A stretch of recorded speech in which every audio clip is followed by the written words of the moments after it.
Today's lesson is going to kick off our Revolution and Reform unit. This is Unit 3. Today's lesson is going to be just about the main vocabulary that we're going to look at. So the first two words we need to look at are revolution and reform. Revolution is simply a sudden, extreme, or complete change. For us, we're going to be looking at it in this lens, the overthrow of one government for the substitution of another. And the other key word we're looking at is reform, to make things better. So the next thing we're going to need to know to get this unit started right is different types of government, because we're going to be looking at how government types changed from the 1500s up to about the 1700s. We might even visit modern day and some revolutions that are occurring throughout the world. So the big type of government we're going to be looking at this unit is a monarchy. And today you might see these in the form of dictatorships. And both monarchies and dictatorships are ruled by one person. Historical, we're going to look at places like England and France that were ruled by monarchies. And today you have places that are ruled by one person, which are dictatorships, with North Korea and Saudi Arabia. The next form of government is an oligarchy. And an oligarchy is ruled by a small group of people, usually the elite, meaning they have money, they have prestige, and they have power. And the final one on this board we're going to look at is theocracy. And we'll be looking at this with the study of Persepolis. And that's a government ruled by officials that are believed to have divine guidance. Okay? And historically, it's almost everywhere before the Enlightenment. So going even back to Egypt, the pharaohs were believed to be gods as well. Mesopotamia, which you guys learned about last year, religion was very important. But when the Enlightenment came around, those ideas kind of switched. And today, you're left with only a few true theocracies, and that's in Iran, who we're going to be reading about in Persepolis, the Vatican City, and a place called Brunei. So we have even more types of government. We could probably go on forever, but we're only going to go on for a few more, about 4 more.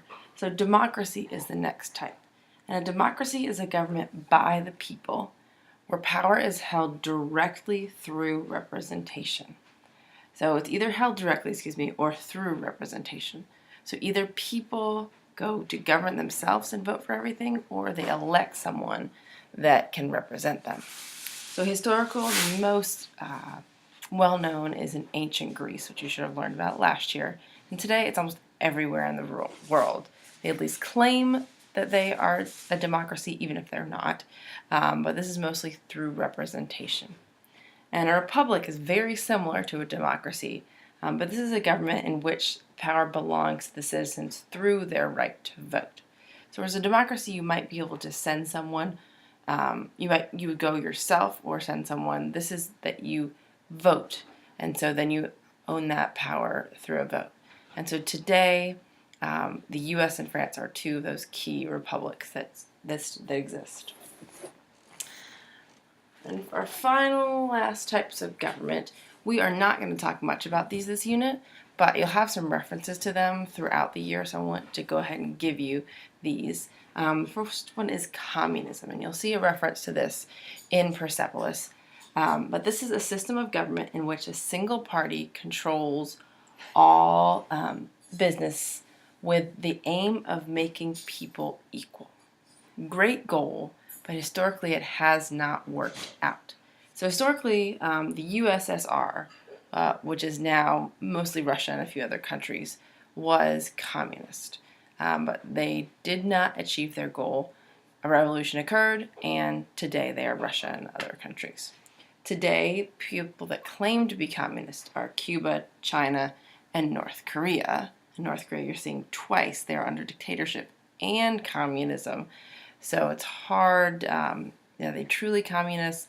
We'll look at that later in this year. But those are people who are claiming to be communist. And final type of government is an anarchy. And that is simply a place with no government.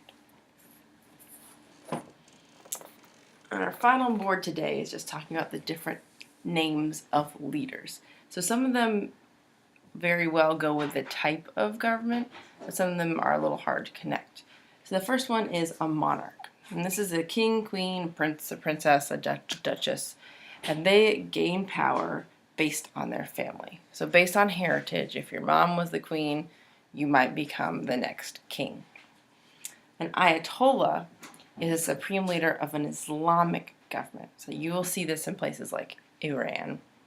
A dictator is obviously a ruler of a dictatorship, and they often are cruel leaders, and they often gain power through a coup or a violent overthrow of the government.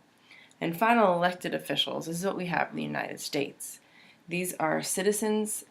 Citizens vote for these leaders, and then this leader represents the citizens' concerns. So if you vote for this person, you expect them to represent your beliefs and what you want to happen.